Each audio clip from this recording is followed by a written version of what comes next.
Assalamualaikum warahmatullahi wabarakatuh. Pada pemirsa semua yang FB, bahwa sebentar lagi akan ada live streaming dari Irena Handono dari Jakarta. Ya, kita mulai dari Masjid Nurul Huda, Purbayan. Kepada yang tidak berkesempatan hadir di sini bisa mengikuti di Facebook kami dan minta doanya semoga semua acara lancar. Tamu sudah penuh, sudah banyak sekali yang antusias. Betul. Ustazah, dalam perjalanan kami mohon doa dari para pemirsa dan para simpatisan untuk segera acara berjalan dengan lancar. Terima kasih. Saya dengan Mbak Arum Suendri melaporkan dari Masjid Nurul Huda Purbayan. Assalamualaikum warahmatullahi wabarakatuh. Gaya banget. Alhamdulillah, ya Allah, Ibu kangen sama Ibu. Makasih Ibu ya, banyak dibantu. Oh ya. Oh lupa. Oh di depan loh, di depan. Oh ya, disiapkan. Nah.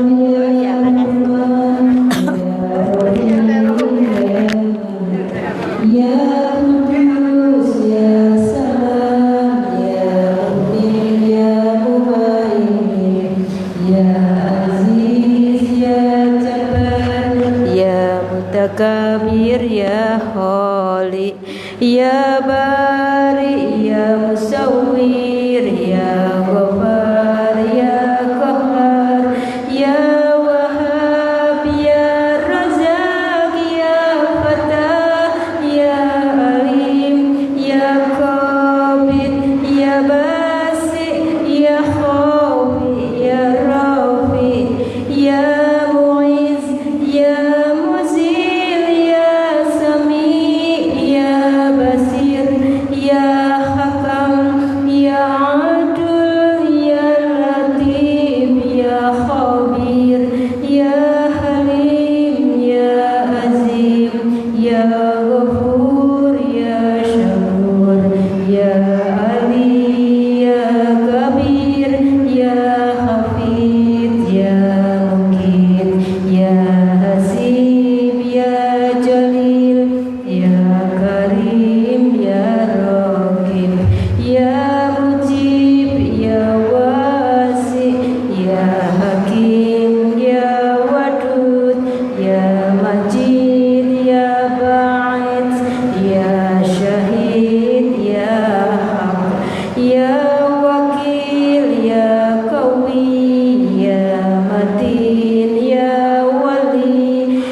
Alhamdulillah kita sampun sareng-sareng maos Asmaul Husna Mugi-mugi kanthi waosan Asmaul Husna dipun catat Allah sebagai amal ibadah, amal soleh, amal kebaikan kita sedaya.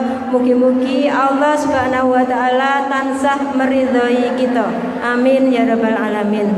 Maos Asmaul Husna kita akhiri. Assalamualaikum warahmatullahi wabarakatuh.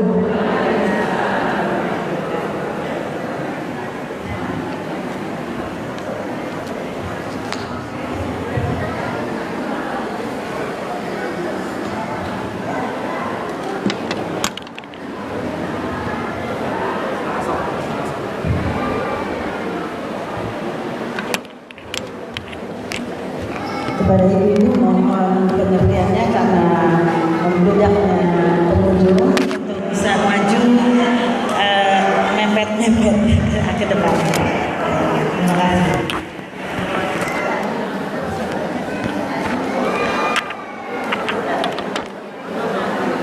Ya, terima kasih.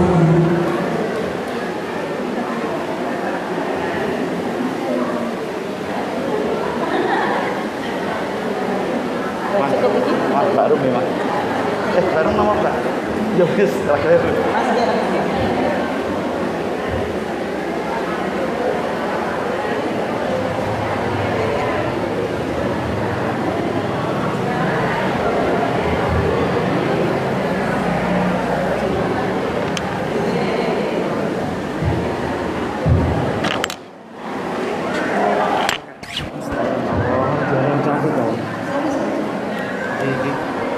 Iki kok Bu Erina tansuke nggon anu kuwi.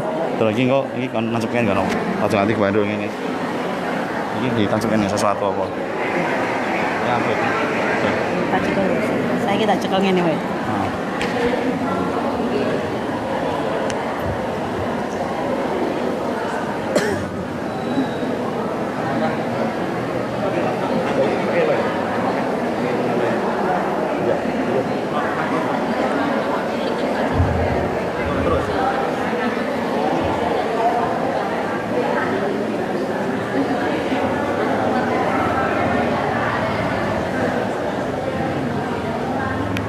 Assalamualaikum warahmatullahi wabarakatuh. Alhamdulillah nasta'inu wa nastaghfiruh wa na'udzu billahi min shururi anfusina wa min sayyiati a'malina may yahdihillahu fala mudilla lahu wa may yudlil fala hadiya lahu. Asyhadu an la ilaha illallah wa asyhadu anna Muhammadan abduhu wa rasuluh la nabiyya ba'da. Allahumma sholli ala Muhammad wa ala ali Muhammad kama sholaita ala Ibrahim wa ala ali Ibrahim fil alamina innaka Hamidum Majid. Segala puji bagi Allah Subhanahu wa taala yang telah meringankan langkah kita semua menuju tempat yang mana dipenuhi oleh malaikat-malaikat Allah untuk turun ke bumi. Allah yang Maha Pengasih, Allah yang Maha Penyayang, Allah yang menentukan apa yang akan terjadi, dan Allah juga yang akan mengabulkan apa yang kita minta. Semoga pada pagi hari ini apa yang kita lakukan mendapatkan ridho dan berkah dari Allah Subhanahu wa taala. Amin ya rabbal alamin. Selawat beriring salam juga untuk junjungan kita Nabi besar Muhammad sallallahu alaihi wasallam, manusia yang sempurna yang kelak akan kita harapkan dan kita mintakan selalu syafaatnya nanti di yaumil akhir. Bapak-bapak, ibu-ibu yang dirahmati Allah, acara akan segera mulai sekalipun Umi Irina Handono sedang dalam perjalanan dan insya Allah sebentar lagi akan membersamai kita. Semoga beliau dalam keadaan sehat dan selamat sampai di Masjid Nurul Huda ini. Sebelum kita mulai acaranya, saya ucapkan terima kasih sedalam-dalamnya bahwa acara ini terselenggara atas kerjasama kita semua. Yang pertama adalah kepada Takmir Masjid Nurul Huda yang telah mendukung penuh supportnya sehingga acara ini bisa dilangsungkan di sini dengan segala fasilitasnya yang ada. Yang kedua, ucapan terima kasih kepada Gelis Evi Souvenir yang telah memberikan sponsornya sehingga acara ini bisa berjalan sesuai apa yang kita inginkan. Juga kepada kru Pelangi Foto yang meliput acara ini sampai dengan nanti selesai. Kemudian kepada para penyumbang door prize yang tidak bisa kami sebutkan satu persatu, dan terutama kepada para hadirin dan hadirat, bapak-bapak, ibu-ibu yang dirahmati Allah yang telah berkenan untuk hadir di sini pada pagi hari ini untuk menyaksikan tablik akbar Majelis Taklim Raudatul Huda kerjasama dengan Takmir Masjid Nurul Huda dalam rangka tablik akbar yang akan diisi oleh Umi Irene Handono. Selanjutnya untuk mempersingkat waktu supaya nanti ketika Umi sudah hadir bisa langsung memulai, mari kita tundukkan kepala sejenak memohon keberkahan dari Allah Subhanahu wa taala. Mari kita hentikan segala aktivitas untuk mendengarkan alunan kalam ilahi yang akan dibawakan oleh adik Khalid Wirawan kelas 7 atau kelas 1 SMP yang akan membawakan surat Al-Asyr dari ayat 18 sampai terakhir. Kepada adik Khalid dipersilakan.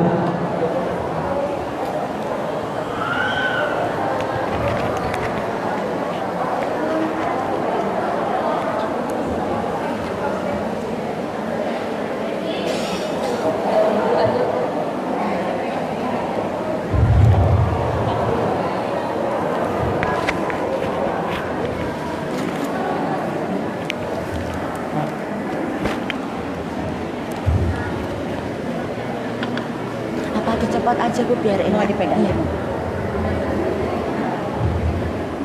Assalamualaikum warahmatullahi wabarakatuh.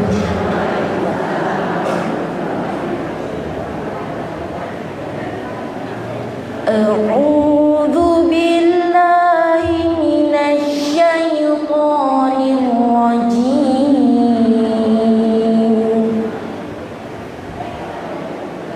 Bismillahirrahmanirrahim. Ya ayyuhalladzina amanu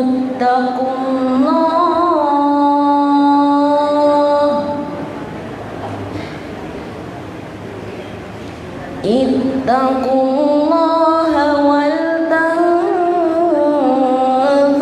nafsum ma qaddamat lighad wattaqullah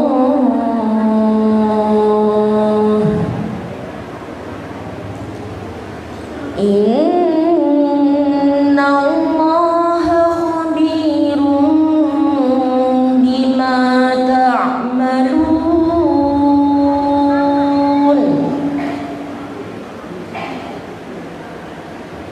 wa la takunu kalladzina nasullaha fa ansahum anfusahum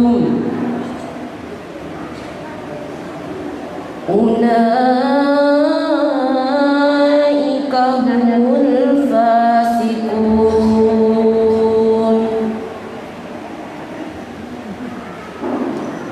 La yastawi ashabun nari wa ashabul jannah.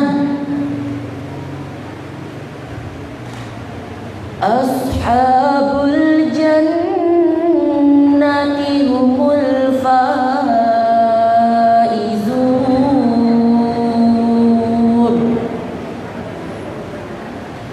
Law anzalna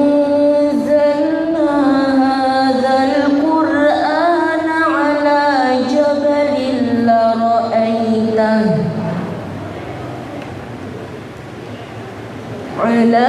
jabalin la ra'aitahu khashi'an mutasaddi'an min khashyatillah.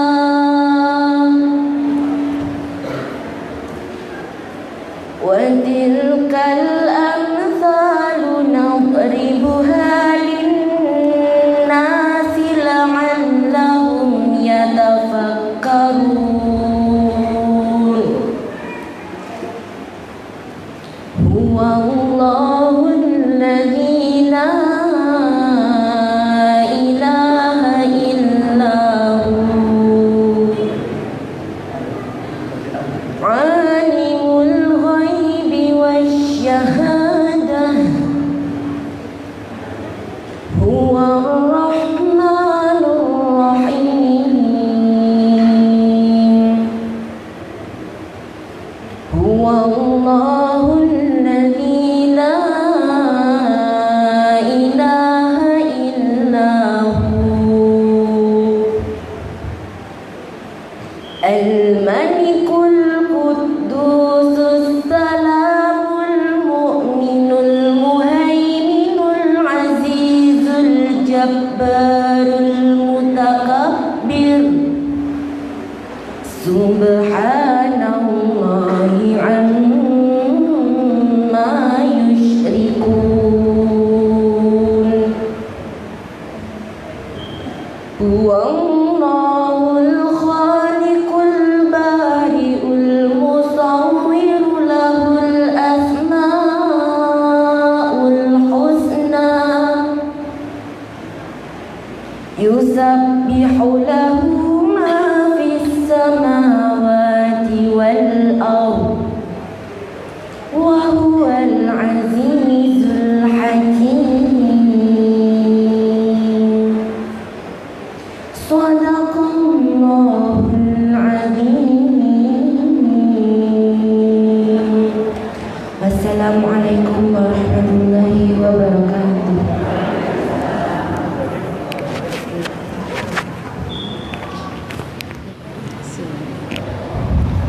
Mas. Oh, alhamdulillah. Alhamdulillahirrahmanirrahim telah kita dengarkan ayat-ayat suci Al-Quran. Semoga dengan bacaan tadi menambah ketentraman di dalam hati kita. Alhamdulillah yang kita tunggu bersama Ibu Irena Harino sudah hadir bersama kita. Selamat datang Ibu Irena. Kami bersyukur sekali bisa hadir di sini. Mohon diberi jalan.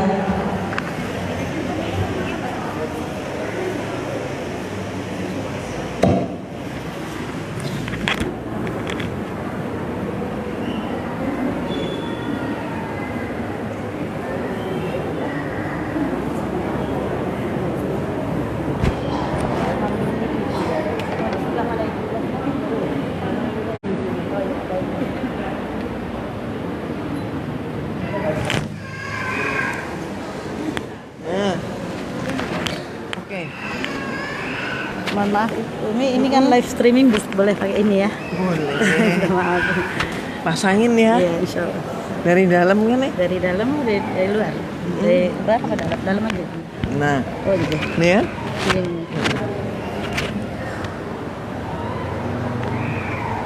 Oke. Nah ini di belakang sini deh. Sudah biasa ini.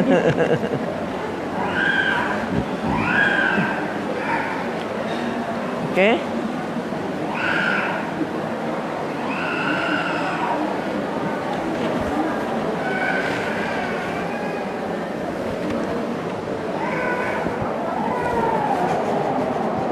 Oke, Ini udah. nggak mobile kan?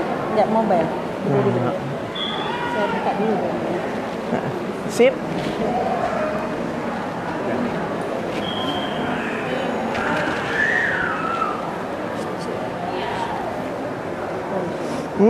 Jangan repot-repot. Saya pilih dulu nanti jamunya sebentar.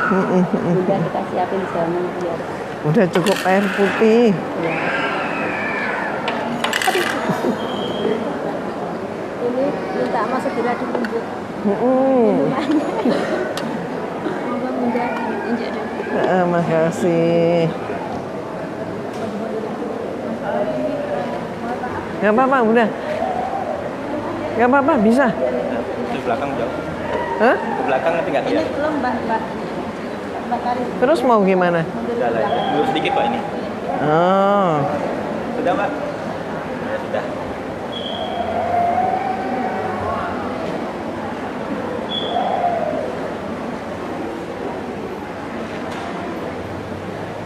Para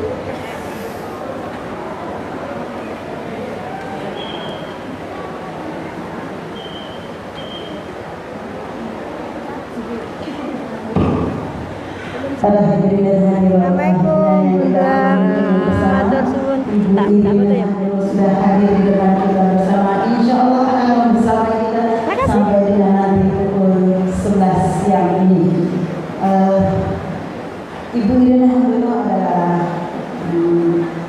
mubaligh untuk kita semua yang keislamannya baru saja dimulai tahun 1990. Malu jadinya. Enggak apa-apa.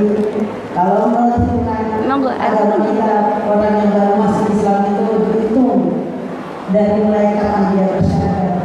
Jadi Umi lebih muda dari kita semua, umurnya baru 25 tahun. Tetapi alangkah besar jasa beliau dalam menyebarkan umat agama Islam ini, memberi pencerahan dari yang tadinya akan masuk ke agama lain bisa beliau cerahkan menjadi kembali istiqomah di dalam agama kita, dan juga bagi kita semua yang umat Islam juga memberi pelajaran baru yang mana banyak kita yang tidak ketahui akan adanya upaya kristenisasi. Dengan adanya ceramah-ceramah beliau kita jadi mengerti dan kita selalu bersiap-siaga. Maka dari itu kita doakan beliau selalu panjang umur, sehat walafiat, tetap istiqomah di dalam menyebarkan agama Islam. Amin. Selanjutnya mungkin bincang-bincang nanti dengan Umi Irina Handono yang sesungguhnya mendapatkan hidayah justru ketika beliau menjadi seorang pelajar di sekolah Katolik.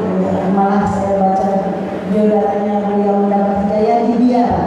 Jadi itulah Allah dapat memberi hidayah kepada siapa yang kehendaki dan juga mencabut hidayah kepada siapa yang kehendaki. Rasanya tidak sabar untuk mendengarkan uraian-uraian dari Umi Irina Handono, sehingga kita marilah bersabar dengan tenang, dengan melakukan mendengarkannya dengan baik, dengan menyenang, karena Umi sampai di sini ini adalah sebuah perjuangan, dan juga sebetulnya perasaan tapi kecintaannya kepada umat menyebabkan beliau sangat bersemangat. Dan kesempatan ini mari kita tidak sia-siakan, kita dengar uraian ini satu persatu dan kita camkan di hati. Semoga kita menjadi hamba-Nya yang selalu mendapatkan hidayah dari Allah Subhanahu wa Ta'ala. Amin. Dan kepada Umi kami persilakan. Emang ini mau pakai ini pegang. Assalamualaikum warahmatullahi wabarakatuh. Yang saya hormati Sohibul Bait Bapak Pak Mirmasi, yang saya hormati para alim dan ulama, tokoh-tokoh masyarakat, ustadzah-ustadzah yang alhamdulillah saya pagi ini seperti berada di dalam sebuah taman. Taman yang penuh dengan bunga-bunga yang indah-indah dengan warna yang sangat-sangat harum. Alhamdulillah. Dan siapakah bunga-bunga itu? Bunga-bunga Allah itu insya Allah adalah kita semua, ibu-ibu semua yang hadir di rumah Allah. Alhamdulillah, atas perkenan Allah semata, pagi ini kita dapat berjumpa dalam keadaan sehat walafiat tanpa kurang suatu apapun. Karenanya marilah kita ungkapkan puji dan syukur kita kehadirat Allah atas semua limpahan rahmat, hidayah serta nikmat-nikmatnya.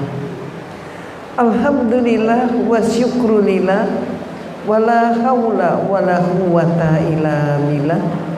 Wassalatu wassalamu ala Muhammad Rasulillah wa ala alihi wa sahbihi wa mawala. Segala puji dan syukur marilah semata-mata kita panjatkan kehadiran Allah yang telah berkenan mengatur hidup kita, yang karena rahmatnya semata alhamdulillah kaji kita di pagi hari ini dapat berlangsung dengan baik. Dan tidak lupa setiap saat senantiasa kita haturkan salam dan salawat kepada junjungan kita Nabi Muhammad sallallahu alaihi wasallam beserta seluruh keluarganya. Semoga rahmat Allah dan barokahnya senantiasa menyertai seluruh umatnya kapanpun dan dimanapun, dan teristimewa kepada kita semua yang hadir bersama di pagi hari ini. Ibu-ibu dan bapak-bapak yang dirahmati oleh Allah, mayoritas ibu-ibu. Kalau saya lupa menyebut nama bapak nggak boleh protes, gitu ya. Sebelah kiri, Oh, mohon maaf, banyak ternyata. Wah, saya takut diprotes nanti. Alhamdulillah, terima kasih. Ibu dan bapak yang dirahmati oleh Allah. Judul kita, tema kita hari ini sangat-sangat indah. Penting untuk kita ketahui. Kenapa? Hidup itu cuma sekali. Jangan sampai sekali salah pilih. Kenapa? Karena hidup yang sekarang ini, yang di dunia ini, itu cuma sandiwara, cuma sementara. Kalau diperkirakan oleh para ahli agama, maka beliau, para ulama besar menyatakan hidup ini di dunia ini cuma sekitar 1,5 jamnya akhirat. Cepet nggak Bu 1,5 jamnya akhirat? Cepet banget. Itu kalau umur kita nyampe 65 tahun. Bagaimana kalau umur kita itu cuma nyampe 36 tahun? Cepat banget, cepat berakhir. Tapi kadang-kadang karena ketidaktahuan manusia terkecoh, mati-matian berjuang untuk hidupnya sandiwara ini. Loh, namanya sandiwara kan pada harus berakhir. Itu jadi fokus. Padahal sesudah di sini stop, kata anak sekarang game over. Sesudah di sini stop, baru mulailah kehidupan sebenarnya. Lah, kehidupan sebenarnya itulah kehidupan yang kekal abadi. Apa jadinya kalau kita salah pilih? Apa jadinya kalau kita salah mengisi kehidupan? Saya pernah buat coret-coretan. Saya menyatakan kita ini adalah makhluk surga. Jangan sampai jadi makhluk surga karena nggak tahu jadi kesasar. Naudzubillah, jadi makhluk apa? Nggak berani ngomong deh. Itu ya. Nah, ayo kita teliti, kita bahas bersama risalah yang ternodai. Risalah itu apa ya Ustazah?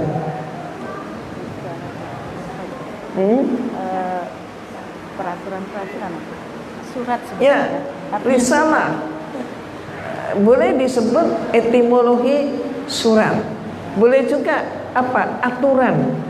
Aturan kehidupan, pakem gitu ya. Risalah aturan hidup gitu ya. Boleh juga. Yang ternodai. Duh, berarti ada risalah Allah tapi ternodai oleh manusia. Maka ikutlah risalah Allah, jangan ikut risalah manusia. Jangan ikut risalah Allah yang sudah dinodai. Coba kita bahas. Indah banget kan? Indah nggak? Menarik nggak? Oke, ayo kita nikmati. Ibu dan bapak, kita semua udah paham bahwa Allah mengutus para nabi dan rasul. Dan ada 25 nabi yang namanya dicantumkan di dalam kitab suci Al-Quran. Mulai dari Nabi Adam alaihissalam sampai dengan Rasulullah Sallallahu Alaihi Wasallam. Perhatikan, Nabi ke-24 siapa? Nabi Isa alaihissalam. 25 nabi ini semuanya Islam, semuanya utusan Allah, semuanya mengajarkan yang sama, yaitu apa? Islam. Hanya kesempurnaan Islam terjadi setelah masa Rasulullah Sallallahu Alaihi Wasallam. Surat Al-Maidah ayat 3. Alhamdulillah. Rupanya ibu-ibu yang hadir ini para tokoh nih ya. Dari Aisyah. Alhamdulillah. Jadi mestinya saya yang belajar dong ya. Gantian yuk. Alhamdulillah. Ibu, ayo lanjut lagi. Oke. Buktinya apa? Ayatnya mana? Yang menyatakan bahwa semua nabi itu Islam. Ayo kita bergantian baca. Silakan ibu-ibu yang mempunyai suara lebih indah daripada saya dibacakan.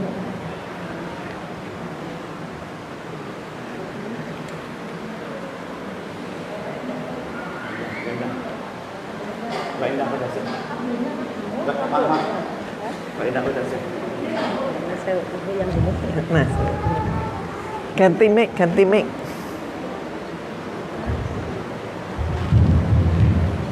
Ya, silakan.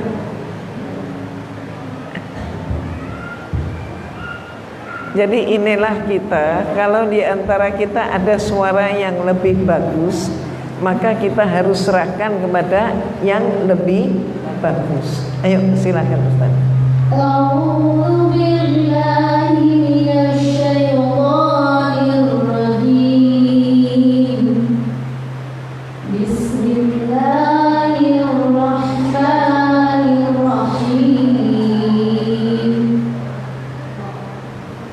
وما أرسلنا من قبلك من رسل إلا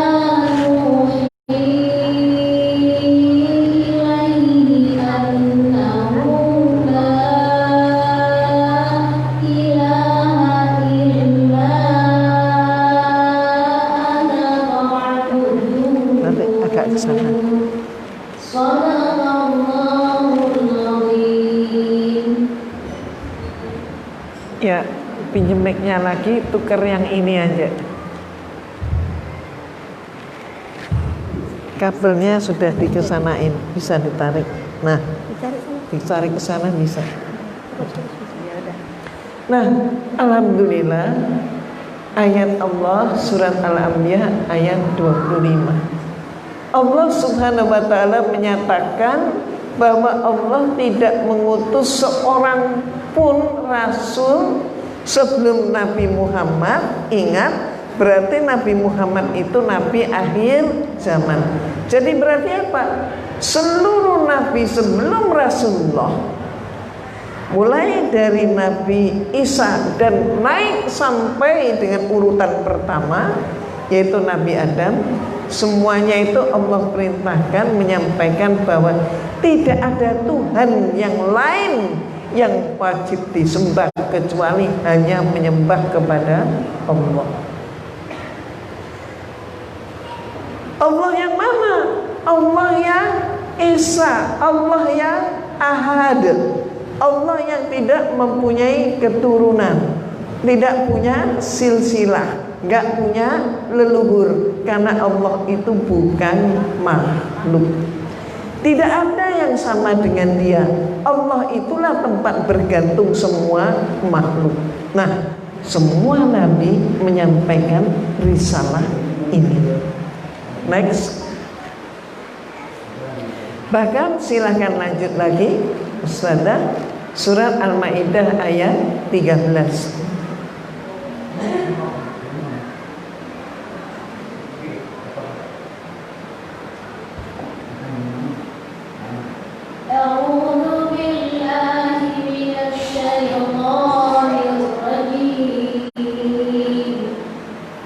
Bismillahirrahmanirrahim. Fabima naqdihim mitsaqahum la'annahum wa ja'alna qulubahum qasiyah yuharrifuna al-kalima an mawadhihi wa Kipas yang di belakang ini dimatiin aja. Kipas yang ini.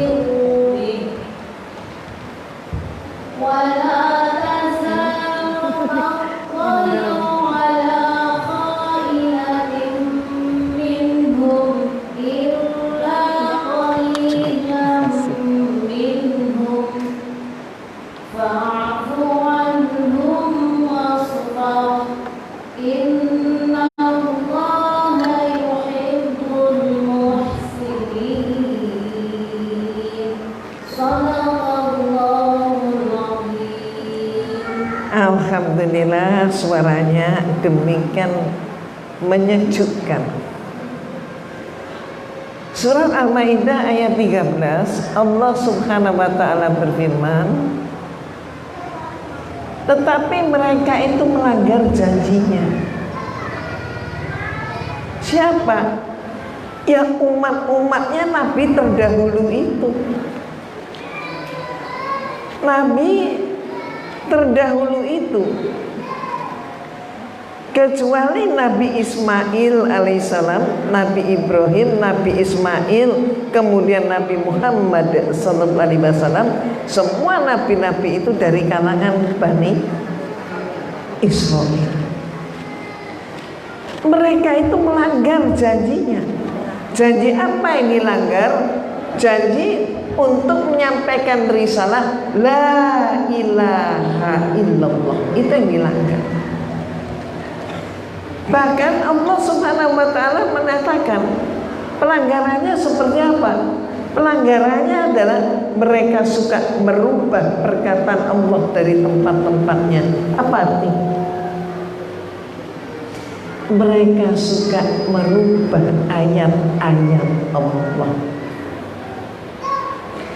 Yang tidak ada diadakan, yang ada dihilangkan, yang halal diharamkan, yang haram dihalalkan. Mereka sengaja bahkan melupakan sebagian dari apa yang mereka diperingatkan dengannya. Nah ini, siapa mereka ini? Sekali lagi adalah dari kalangan Bani Israil. Coba lihat An-Nisa ayat 46. Silakan.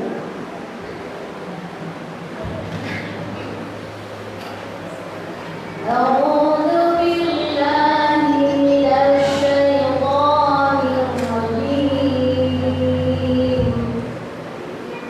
Bismillahirrahmanirrahim. Minal ladzina hadu yuharrifuna al-kalima an mawadhihi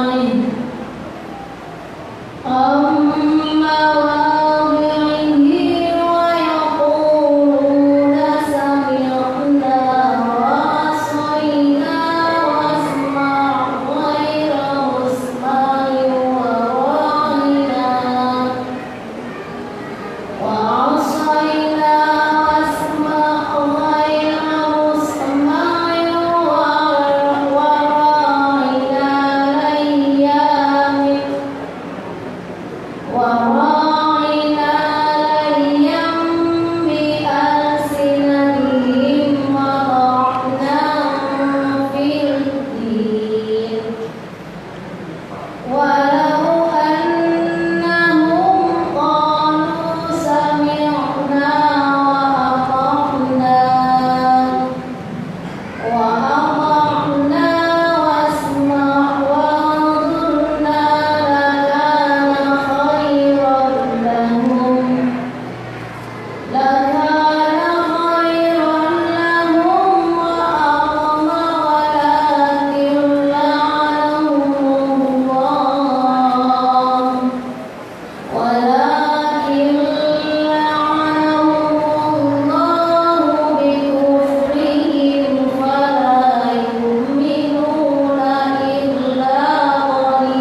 di dalam surat An-Nisa ayat 46 Allah menginformasikan tentang siapa mereka itu. Mereka yang mengubah-ubah ayat-ayat Allah. Siapakah?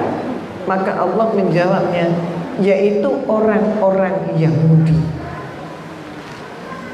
Mereka mengubah perkataan dari tempat-tempatnya.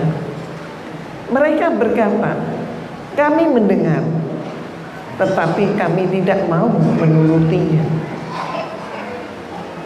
Dan mereka mengatakan pula, dengarlah, sedangkan kamu sebenarnya tidak mendengar apa-apa. Dan mereka mengatakan, ro'aina, dengan memutar-mutar lidahnya dan mencela agama. Sekiranya mereka mengatakan, kami mendengar dan menurut, dan dengarlah dan perhatikanlah kami, itu tentunya lebih baik bagi mereka dan lebih tepat. Tetapi Allah mengutuk mereka karena kekafiran mereka. Mereka tidak beriman kecuali iman yang sangat tipis. Nah, ibu-ibu dan bapak-bapak yang dirahmati Allah, ayat Al-Quran antara ayat dengan ayat saling menerangkan. Maka ayat yang sebelumnya menyatakan mereka itulah yang mengubah-ubah ayat Allah, maka terjawablah dalam surat An-Nisa ayat 46. Siapa yang disebut mereka itu? Ternyata mereka itu adalah orang Yahudi, kaum Yahudi. Mereka itu memang mempunyai kegemaran untuk mengubah ayat-ayat Allah. Bahkan mereka berani sekali menyatakan kami mendengar, tapi kami tidak mau menurutinya. Artinya apa? Mereka itu memang orang-orang yang sombong. Mereka merasa lebih hebat, bahkan mereka merasa lebih tahu daripada Allah yang Maha Tahu. Nah, coba kita tengok lagi di dalam surat An-Nisa. Coba kita lihat dalam surat As-Saff ayat 6. Nabi Isa alaihissalam ternyata hanya sebagai utusan.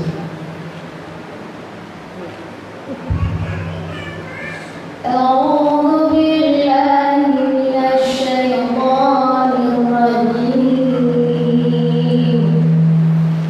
بسم الله الرحمن الرحيم وإذ قال عيسى ابن مريم يا بني إسرائيل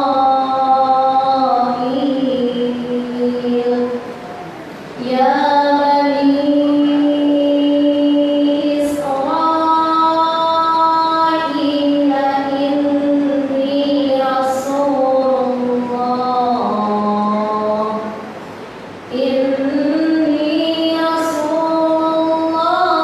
إليكم مصدقا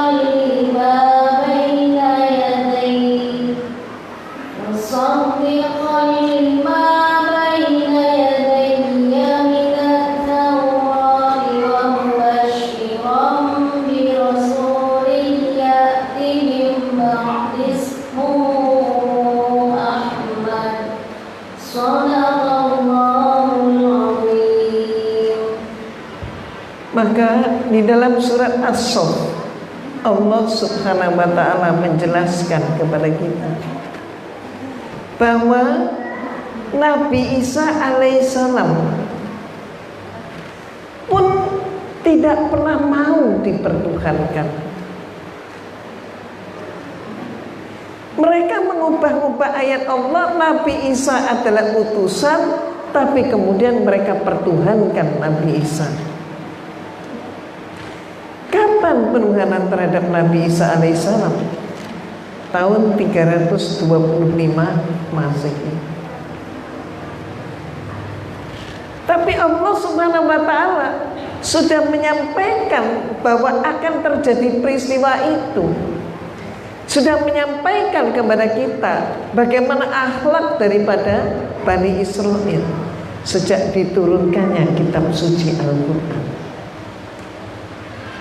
Ternyata Nabi Isa alaihissalam sampai hari ini tetap dipertuhankan oleh mereka yang ingkar terhadap ayat Allah.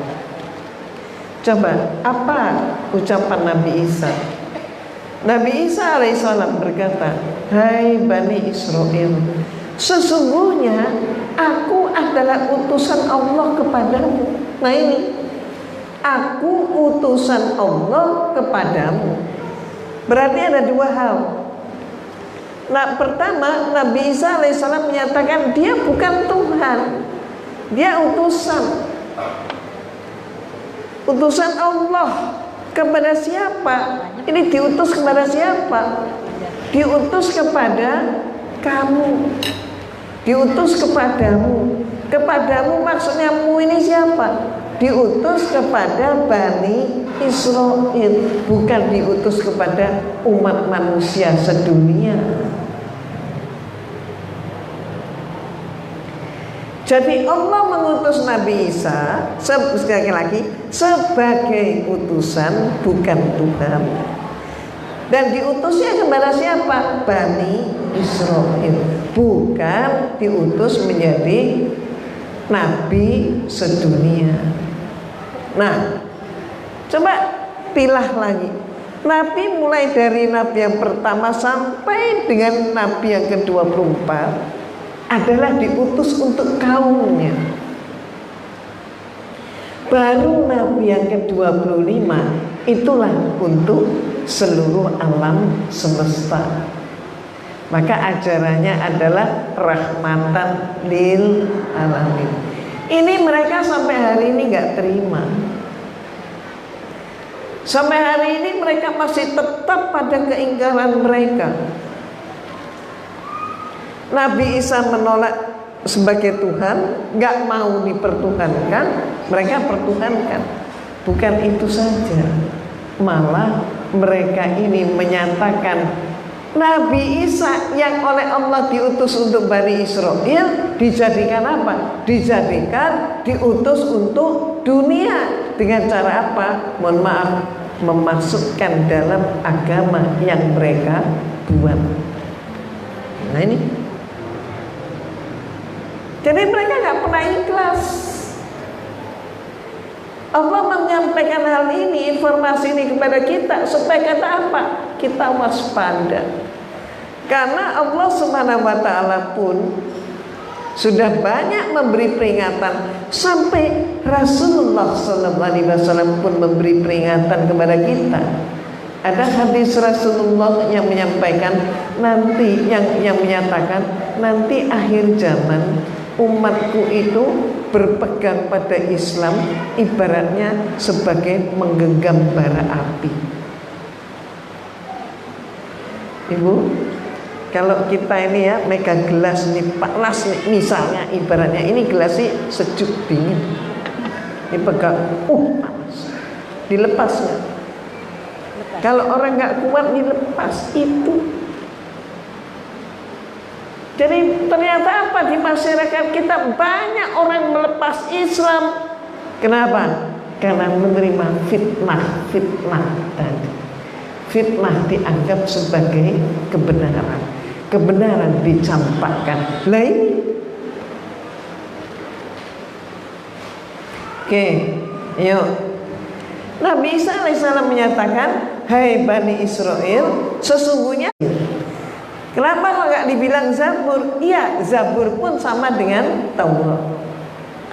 Allah memberikan risalah itu, risalahnya tetap satu, kekal abadi, yaitu apa? Al-Islam.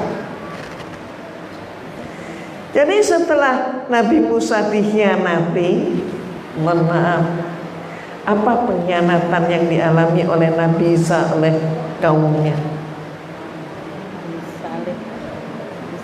Nabi Musa, bukan Nabi Isa, Nabi Musa. Apa yang dialami oleh umat Nabi Musa alaihissalam? Nabi Musa ini dikhianati oleh umatnya. Dengan cara apa? Dengan cara apa? dipakailah seorang provokator. Namanya siapa? Samiri. Samiri, betul nggak? Samiri. Samiri ini kemudian yang menghembuskan fitnah. Nabi Musa nggak bakalan balik. Nabi Musa sudah melarikan diri. Awas nih. Nabi Musa jangan ditunggu, nggak bakalan deh dia kesini. Paling-paling Nabi Musa udah mati diterkam serigala. Ujung-ujungnya apa? Ibu, mohon maaf, Bapak, mohon maaf, perhatikan ini. Akhirnya apa? Si provokator dijadikan pemimpin. Ini sudah diiyakan oleh teori psikologi. Dalam keadaan panik, maka bukan orang cerdik, orang pandai, orang bijak yang akan jadi pemimpin, tapi mereka akan memilih provokator sebagai pemimpin. Orang yang ngomongnya paling kenceng. Benar ya? Akhirnya naik Samiri. Setelah Samiri naik, ordernya, pesanannya, perintahnya nggak sampai di situ. Ini ada grand design, ada rencana besar. Jadi pesannya apa? Provokator ini setelah diangkat jadi pemimpin menggantikan Nabi Musa. Setelah itu maka mulai si provokator Samiri bertanya, terus Tuhan kita siapa? Apa masih mau Allah yang jadi sembahan? Allahnya Musa, yang Musanya udah kabur ke luar negeri. Misalnya itu begitu kalau bahasa kita sekarang. Jadi siapa nih? Kenapa nggak buat Tuhan sendiri? Nah ini poinnya, mulai membuka jalan buat Tuhan sendiri. Jadi Islamnya Nabi Musa diganti buat Islam sendiri. Nah, mohon maaf tanda kutip. Maka kemudian apa yang terjadi? Ya kalau begitu, oke, kita sepakati aja. Kita perlu Tuhan enggak? Oh ya perlulah. Oke kalau begitu, pemimpin aja yang menentukan Tuhan kita kayak apa. Oke, kalau saya dipilih, saya akan menentukan. Kumpulin itu emas-emas perhiasan kaum ibu. Terus kemudian apa? Dilebur menjadi patung anak sapi. Dihadapkan tuh moncongnya anak sapi itu ke laut. Maka ketika angin bertiup, kemudian masuk ke menerpa si patung sapi, masuk ke moncong yang lubang tadi, keluar dari arah belakangnya, maka terjadilah suara. Apa kata Samiri? Tuhan kita telah berbicara. Bahasa Tuhan hanya bisa dimengerti oleh bahasa orang beriman, kata mereka, versi mereka. Nah ini, ibu, bapak, mohon maaf, hati-hati. Sejarah senantiasa berulang. Inilah perlunya kita selalu mengkaji ayat Allah. Makanya orang ngaji itu sebenarnya aja orang kaya. Orang yang gak ngaji itu orang miskin. Orang yang ngaji itu orang kaya. Kaya apa? Kaya hikmah. Dia gak pernah kekurangan bekal untuk hidup di dunia menuju akhiratnya Allah. Lanjut dulu. Membenarkan Taurat, apa sih arti kata membenarkan? Tata bahasa Indonesia, membenarkan artinya apa? Membenarkan, membuat jadi benar. Loh, kok membenarkan? Iya kan? Itu si Samiri itu contohnya pengubah ayat-ayat Allah dengan itu kan? Nah ini. Jadi Islam saat itu pun sudah dibuat cacat. Siapa? Ya oleh mereka. Maka Nabi Isa alaihissalam diperintahkan oleh Allah untuk apa? Mengemban amanah untuk membenarkan kitab Taurat, membuat jadi benar. Kenapa? Karena kitab Taurat sudah dibuat cacat. Satu hal lagi, yaitu perintah Allah kepada Nabi Isa, yaitu memberi kabar gembira tentang datangnya seorang rasul yang namanya adalah Ahmad Muhammad. Nah ini, jadi Nabi Musa alaihissalam pun sudah mengetahui bahwa nanti akan datang Nabi akhir zaman yang namanya Muhammad. Tapi risalah Allah ini terus-menerus oleh mereka diupayakan ditutupi. Contoh, siapa yang mengakui tentang Nabi akhir zaman, yaitu Rasulullah SAW? Para nabi ngakui, termasuk kita. Mereka ngakuin enggak? Ditutup. Malah mohon maaf, saya dengan bekal pengalaman rohani saya, maka kemudian ketika sejarah Bible, sejarah gereja menyatakan Nabi Isa dilantik jadi Tuhan tahun 325 Masehi, berikutnya mereka merombak Tuhan menjadi Trinitas. Awalnya memang Romawi, Yunani adalah politisme, paganisme, yang menurut mereka Tuhannya itu terlalu banyak, terlalu ribet, perlu direformasi. Maka reformasi kebablasan. Artinya apa? Bukannya kembali pada tauhid, karena kesombongan mereka malah membuat konsep trinitas, bablas. Maka siapa kemudian oknum dari 3 Tuhan Trinitas ini yang mereka sebut satu dalam tiga dalam satu? Yang pertama adalah Zeus. Siapa Zeus? Ternyata adalah pengejawantahan dari, siapa Tuhan Bapa? Ternyata pengejawantahan dari dewa Zeus. Siapa kemudian oknum kedua? Mereka ambil dari kalangan Nabi Bani Israel, yaitu Nabi Isa. Tapi supaya tidak terjadi pemberontakan terus-menerus dari kalangan Bani Israel, maka Nabi dari kalangan Bani Israel, Nabi Isa dijadikan Tuhan oknum kedua. Terus siapa nih yang ketiga? Nah ini jangan ada risalah tentang Nabi akhir zaman, sehingga bagaimana? Ditutup informasi ini. Dikatakan Tuhan ketiga adalah Roh Kudus. Padahal ayat tentang Nabi Isa, Nabi Musa pun sudah tahu. Tapi berita tentang Nabi akhir zaman yang dakwanya universal, itulah ditutup, digantikan dengan Roh Kudus. Ibu, kalau kita sudah ngomong tentang begini, rasanya sih nggak cukup 2 jam ya.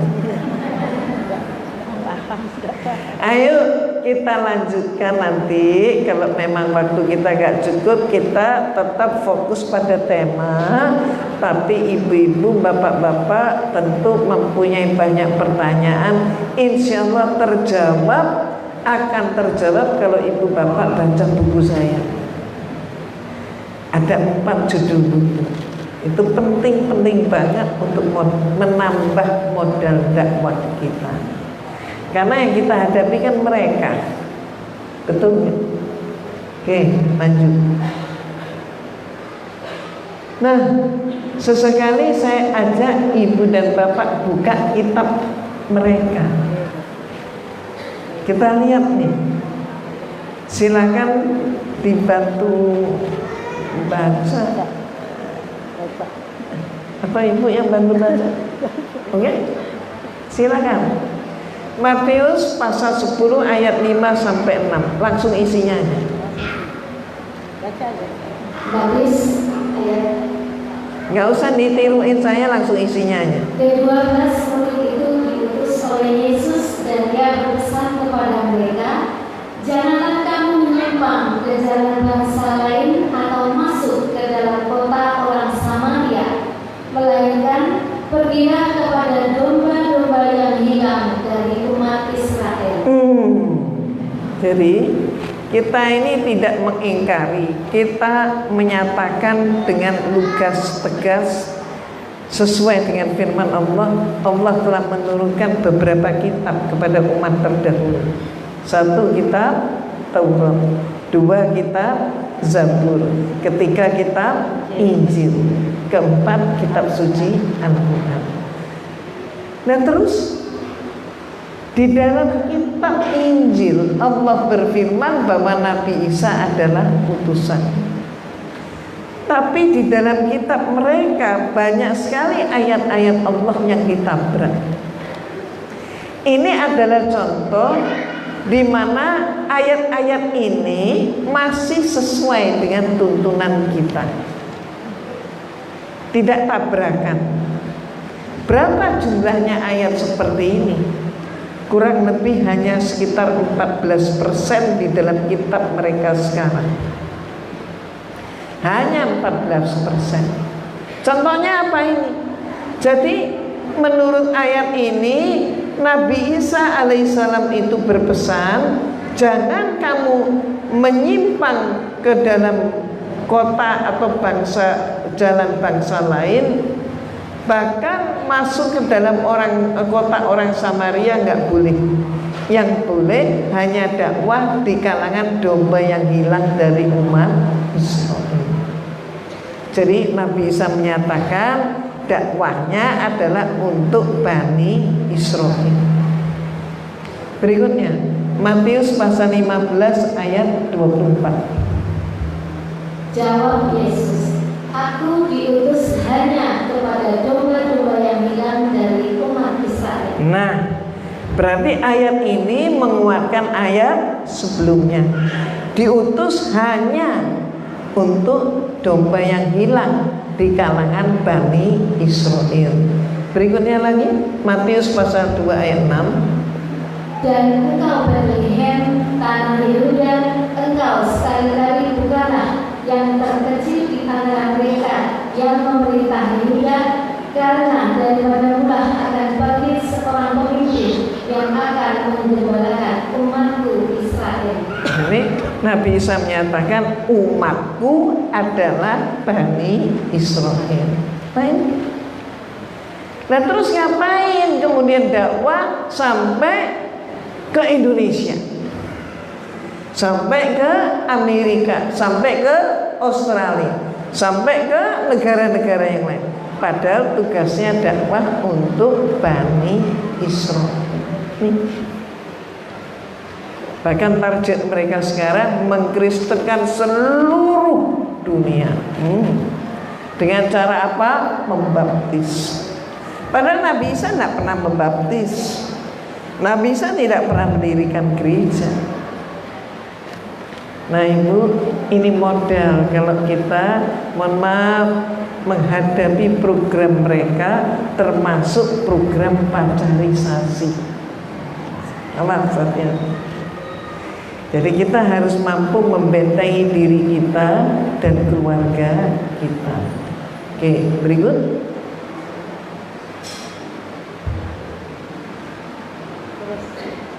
Nah ya, Nabi Isa alaihissalam menolak disebut Tuhan.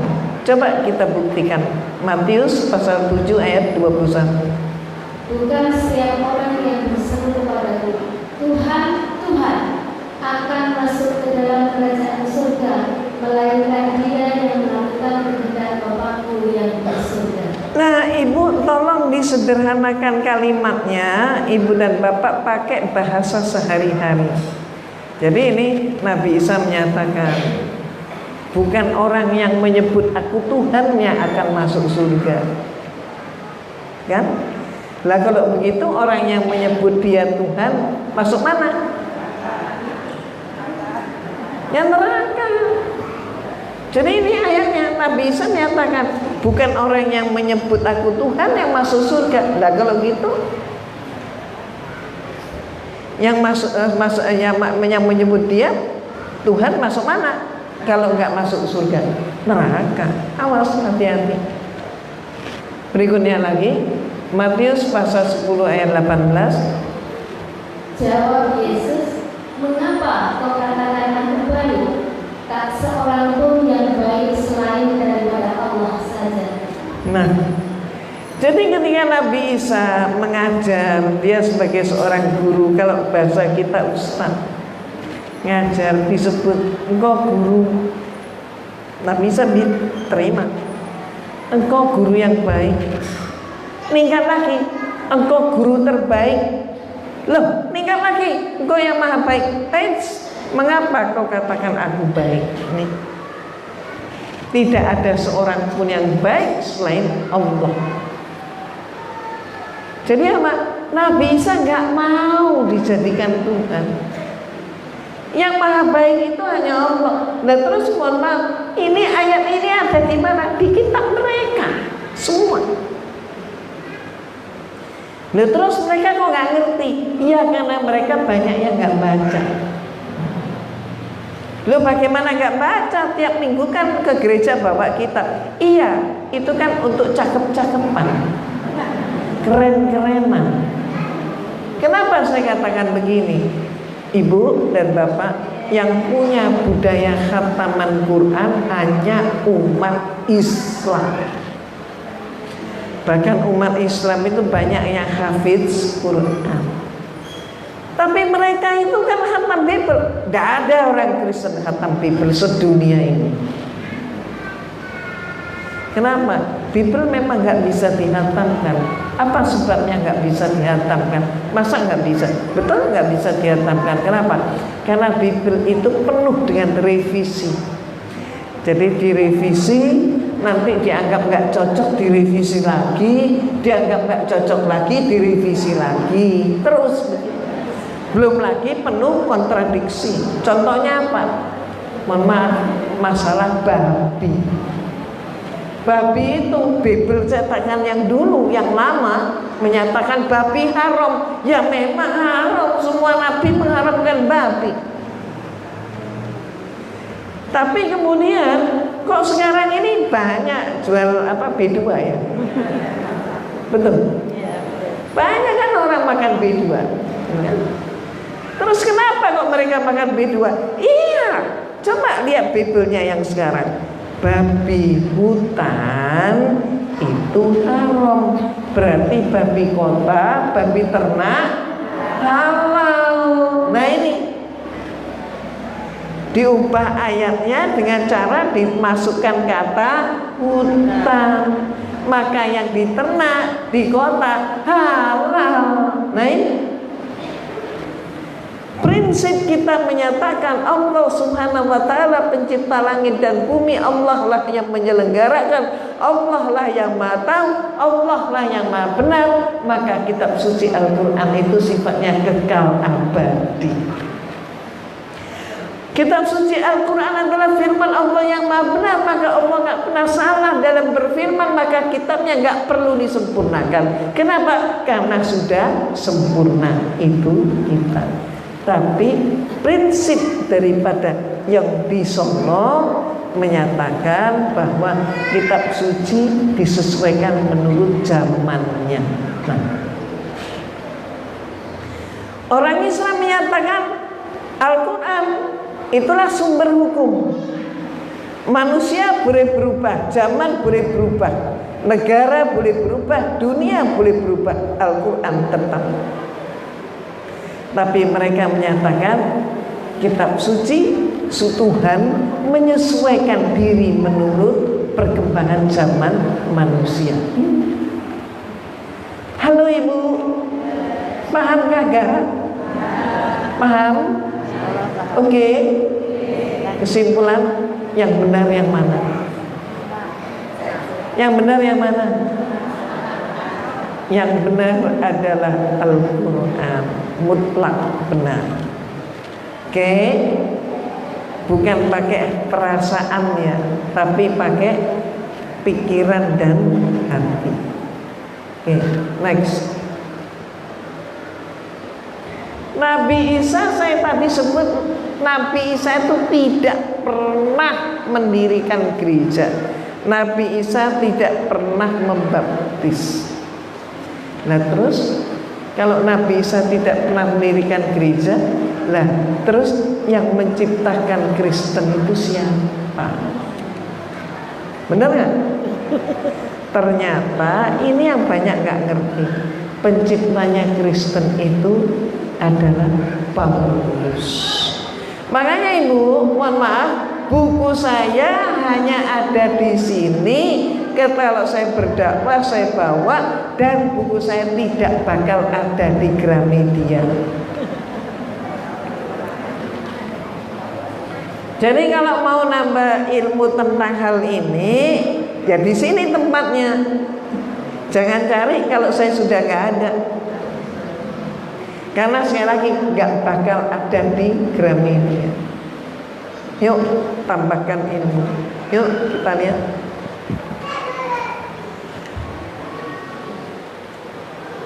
Silakan dipandu. Berikut ini kisah tentang Paulus, seorang yang dalam Kristen dikenal sebagai Rasul Paulus atau Santo Paulus.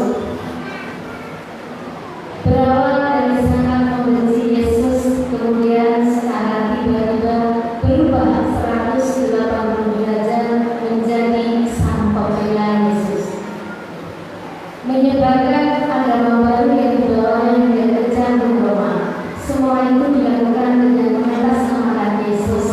Tapi anehnya, Paulus tidak pernah bertemu bahkan satu kali pun dengan Yesus. Temuan ilmiah modern Satu usia, bahwa fenomena bukan sahabat. Paulus ternyata juga banyak dialami manusia yang lain. Apa yang sebenarnya dialami Paulus?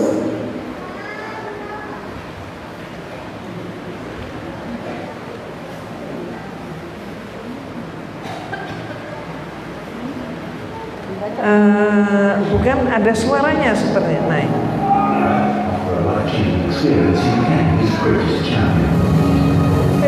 This hot-headed revolution was set on a path of conflict and adversity.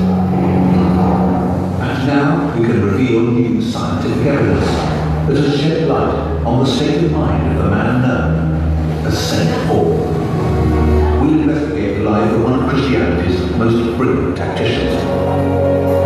A man who spread the new faith Ya, Umi. Kalau bisa lampunya dimatiin. Oh ya. a man who never even met Jesus of Nazareth.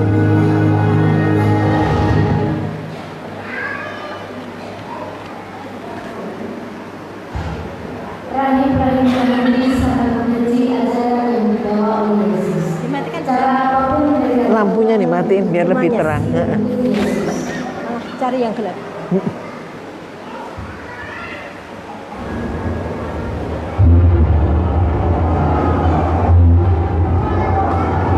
That's when Paul, then known as Saul, enters the story. The Bible tells us that an angry crowd of Jews is calling for the death of a follower of Jesus, a man named Stephen. Stephen had called for the destruction of the Jewish temple. This was worse and under Jewish law punished death. Executions usually took the form of a public stoning in quarries just outside the town.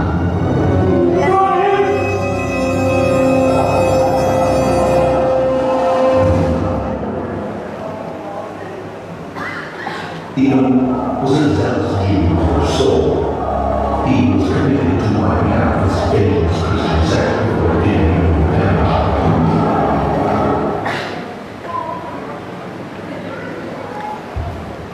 Siapa Paulus? Paulus atau Saulus adalah seorang Yahudi yang fanatik terhadap ajaran nenek moyangnya. Ia bersumpah untuk menghabisi pengikut Yesus. Paul was often accompanied in his travels by a physician called Luke, the same Luke who wrote the Gospel of that name.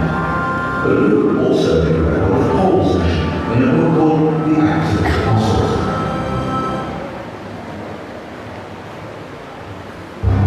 On the contrary, Saul was first and foremost a Jew who observed the Jewish laws with great zeal.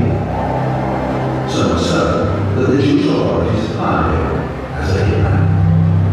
Indeed, by his own admission, Saul was appointed chief persecutor of the followers of Jesus.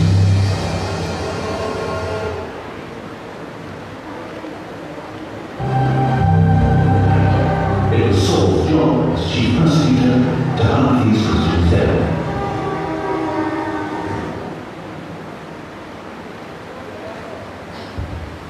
Awal permulaan. Dalam perjalanannya menuju Damaskus, terjadi sesuatu yang kemudian membuatnya berubah total. Perhaps Saul's most famous trip was to Damascus, a city 140 miles north of Jerusalem. The journey would have taken a full week, and Saul would have travelled en route, partly for his own protection and partly to help him do the job when he got there. But on the road to Damascus, something happened.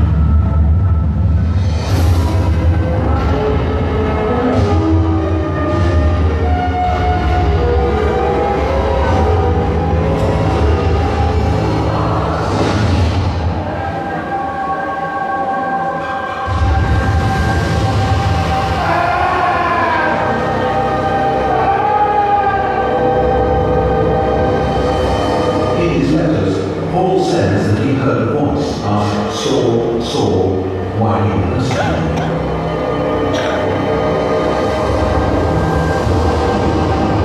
It is one of the most well-known events in Christendom.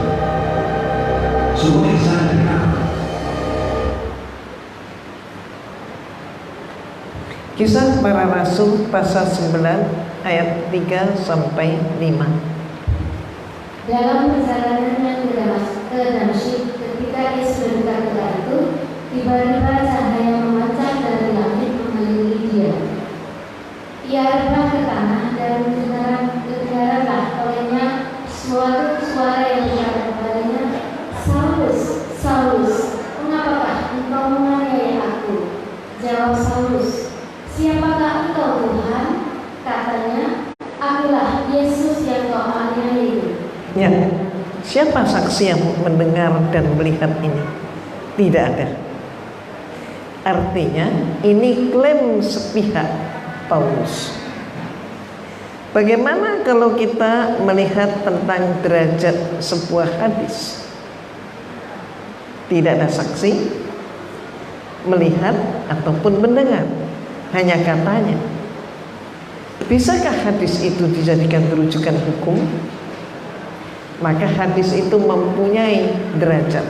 Ada hadis mutawatir, ada hadis sahih, ada hadis ahad, ada hadis dhaif. Inilah hadis dhaif. Oke, berikut lagi. Perhatikan Kisah Para Rasul pasal 9 ayat 4.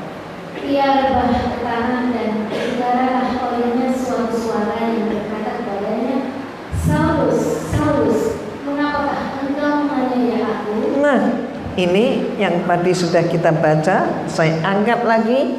Perhatikan warna hijau tulisan. Kedengaranlah, gitu ya. Coba kita banding dengan Kisah Para Rasul pasal 9 ayat 27. Tetapi Barnabas menerima dia dan membawanya kepada rasul-rasul dan menceritakan kepada mereka bagaimana Saulus melihat Tuhan di tengah jalan dan bahwa Tuhan berbicara dengan dia dan bagaimana keberaniannya mengajar Damsyik dalam nama Yesus. Nah, di sini dikatakan hanya melihat. Tadi di atas disebut mendengar. Tapi kemudian pasal 9 ayat 27 menyatakan bukan mendengar tapi melihat. Oke, coba bagaimana dengan pasal 26 ayat 14? Kami semua rebah ke tanah dan aku mendengar suatu suara yang